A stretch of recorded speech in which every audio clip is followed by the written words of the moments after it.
শাশুড়ির সামনেই বলবেন যে আসলে তাকে কতটুকু ভালোবাসেন আর সে মানুষটা কেমন। অলওয়েজই আম্মুকে হাগ করে, মানে এই আমার আছে যে আমার মাকে যেমন আমি জড়িয়ে ধরতে পারবো, আমার শাশুড়িকেও আমি কোনো দ্বিধা ছাড়া ভাবে জড়িয়ে ধরতে পারবো। শাশুড়িকে বলতে চেয়েছেন, কখনো মনে এসেছে কিন্তু মুখে আসেনি, এমন কি কোনো কথা আছে যেটা আজকে আমাদের মাধ্যমে বলতে চান? হ্যাঁ, একটা আছে যে আমি যখন প্রথম আম্মুকে দেখেছি আমার অনেক ভয় লাগছে। আম্মুকে দেখে যে আম্মু মনে হয় আমাকে, মানে আম্মু টিচার ছিল আগে, তো আম্মুকে দেখে মনে হতো কি আমাকে এখনই বকা দিবে।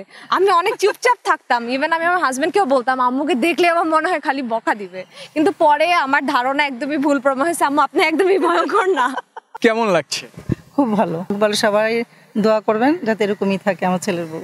বউ শাশুড়ির সম্পর্কটা কেমন হওয়া উচিত? মা খালাদের সময় দেখছি যে তখন ওনাদের শাশুড়ি শাশুড়ি ছিল এক ধরনের, যে মানে এটা করতে পারবা না, ওটা করতে পারবা না, এ ধরনের একটা ছিল।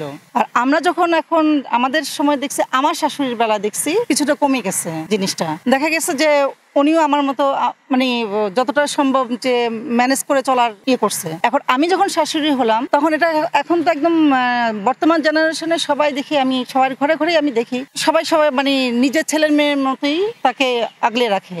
যেমন আমার ছেলের বউ কে বলে না, চেহারাও আমাদের মিল আছে, সবাই মনে করে আমার বড় মেয়ে, কারণ আমাদের সম্পর্কটা এমনই। আর আমার মেয়ের সাথেও ওর সম্পর্কটা খুবই ভালো। আগে আছে না যে ননদের সাথে ভাইয়ের বউ লাগালাগি করেই থাকে, এই জিনিসটা আমার মধ্যে নাই, আমাদের বাসার মধ্যেই নাই।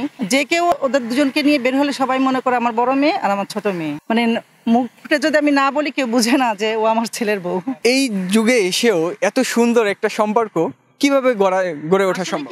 স্যাক্রিফাইস, যে যত স্যাক্রিফাইস করবে সে তত ভালো থাকবে। যে হ্যাঁ আমি হয়তো কোনো একটা ভুল পাইলাম, সেটাকে আমি আমার মেয়ের মধ্যেও তো পাই, তাই না? আমি ওইভাবেই ওকে ওটা করে দিব যে না আম্মু তুমি এটা করো না, এভাবে করো। আবার বড় দায়িত্ব হলো শাশুড়ি যেটা বলে সেটাকে মেনে নেওয়া। না এটা আমার শাশুড়ি এটা বলছে, ঠিক আছে আমি ভেবে মেনে, তাহলেই সম্পর্ক ভালো থাকে।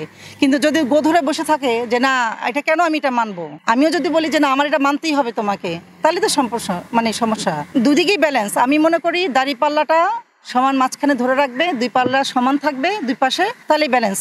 এটাই আমি মনে করি।